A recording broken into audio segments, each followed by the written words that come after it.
I remember another thing, when we were in the evening in Prabhupada's hill.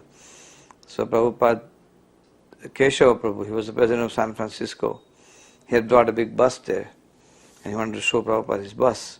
So Prabhupada saw the bus and he said, "Oh, this is wonderful, very nice." So he said, "So Keshava Prabhu, are you thinking of getting married?" So Keshava said, "No, Prabhupada, I'm happy as the way I am." And Prabhupada said, "Yes, that is very nice. Marriage is like you're walking nicely on the street and then you pick up a big stone and put it on your head. So marriage is like that. It's a big burden. A brahmachari life is very nice, simple life. So why take a big burden like that?" That's another thing I remember. He wanted them to go and actually start a trend. He wanted the story of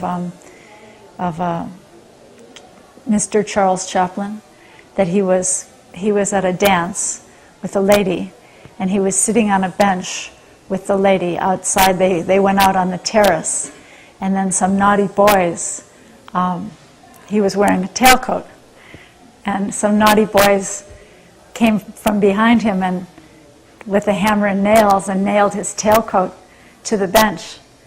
And so then when he stood up, he saw that his tailcoat was ripped. So he went into the men's room and he ripped it more. And then he came out of the men's room and started dancing with even more flourish than the other men. And so the other dancers were looking at him and thinking, "Oh, this is the new trend." So they all also went into the men's room and ripped their tailcoats and started dancing just like him. So this was Prabhupada's instruction, how he wanted them to plant the seed of Krishna consciousness in England, to start a trend, and certainly they did that.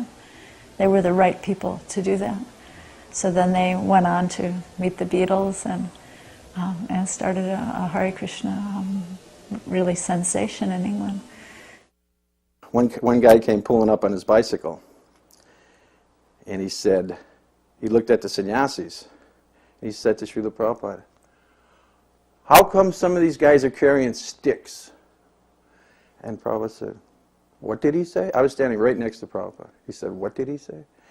And I think Tamal said, "He wants to know why we're carrying these sticks, Prabhupada." And he said, "Tell him to chase away dogs." And everybody just started laughing. The guy was kind of bewildered when we invited him to the temple. I'm not sure if he came or not. But So on the Janmashtami morning, I was supposed to be initiated. So, I was kind of raw. I didn't know what was coming. And then all of a sudden, Prabhupada's servant jumped from the car. Prabhupada was coming to the initiation ceremony.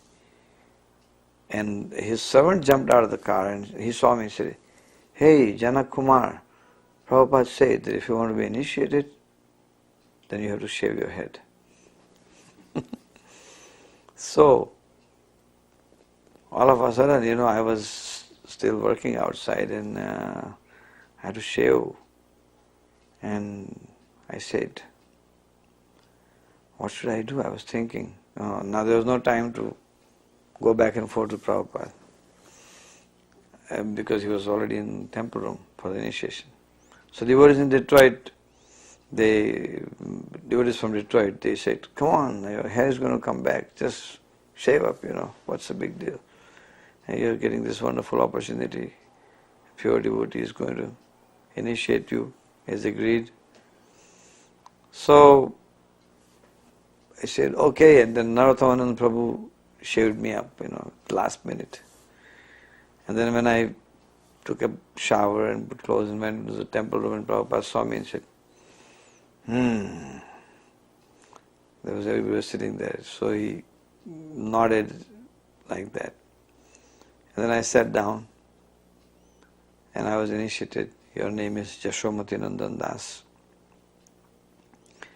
Later on I asked Prabhupada, I thought, if somebody was working outside, he could keep hair.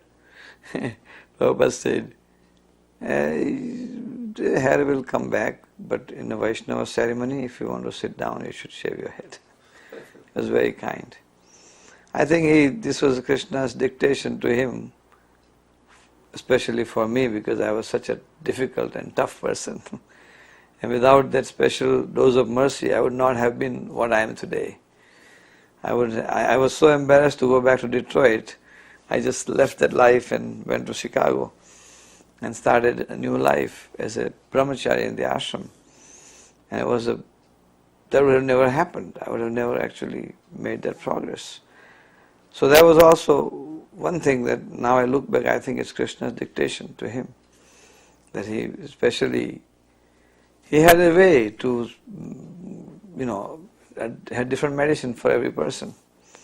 He was an expert doctor.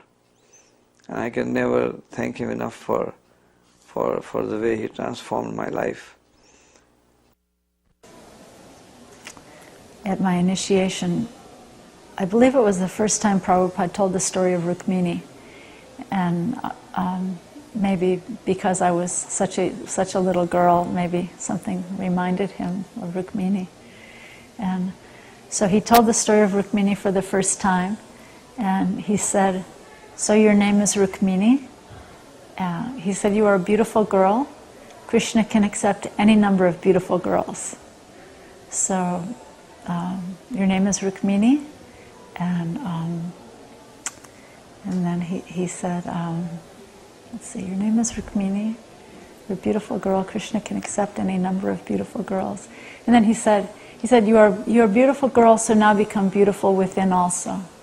It was a very, very beautiful instruction, very powerful instruction. I asked him about Jesus Christ. I said, "Prabhupada, you say Jesus Christ is the pure devotee, but he never mentioned the name of Krishna, or he never chanted Hare Krishna. So how can we say pure devotee?" So Prabhupada said, because he had no material desires. He was free from material desires, therefore he is a pure devotee. So this is one thing he taught us. Ever since then my esteem for Jesus just went high, and I look upon him as any other acharya. In fact, Jesus, he was a very bold acharya, and because he was a great preacher, Prabhupada had a natural appreciation for him. No other Indian swamis or yogis or teachers, they could have that kind of appreciation of Jesus as Prabhupada had, because Prabhupada himself was doing the same thing as Jesus was doing. And another time, on a morning walk in Chicago, another guy was walking by, and he saw Prabhupada, and he was probably just very awed by looking at Prabhupada, just an ordinary person. And he said, "What do you think about the coming of Christ?" And Prabhupada said, "Your Messiah has already come." And we all, "Jai Prabhupada."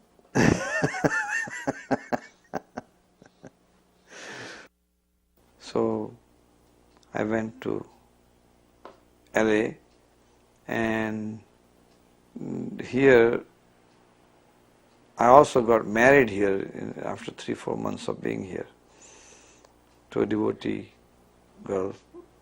She was also a Prabhupada disciple, and we've been married 30 years now. And I wrote to Prabhupada about that I was going to get married. And Prabhupada said, "Yes, that is very nice. I heard that you want to get married. Husband and wife, double strength." He said. He encouraged like that and blessed like that. Then when Prabhupada was here in December, we had a fire sacrifice Jayatirtha Prabhu had done. And Prabhupada gave a ring from his finger to my wife. And because we were going to India, he gave us a lot of blessings and encouragement.